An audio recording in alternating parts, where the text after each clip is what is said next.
বাবু তুমি কোথায়? আমি তো তোমার লেগে সাইজে গুজে বইয়া রইছি বাইরে মু বললা।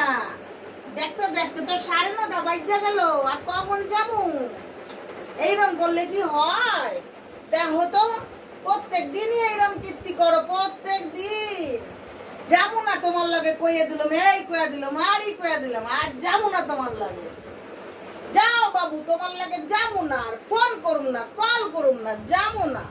আমি এবার একা একাই যাবো, যেখানে যাবো একা একাই যাবো, ঠিক আছে? এই হাইগে গুজ্জা গরমের মধ্যে বইয়া থাকার যে কি জ্বালা, হেইয়াটা যে বইয়া থাকে হেই জানে। কচু জানবা, এই গরমের মধ্যে হাইজা গুজ্জা বইসা থাকা যদি কেউ নিয়ে না যায় ঘুরতে, তাহলে কেমন লাগে বলো শরীরের মধ্যে? প্রত্যেক দিন একই জিনিস কারোর ভালো লাগে না? তোমরাই বলো, ভালো লাগে প্রত্যেক দিন এক জিনিস?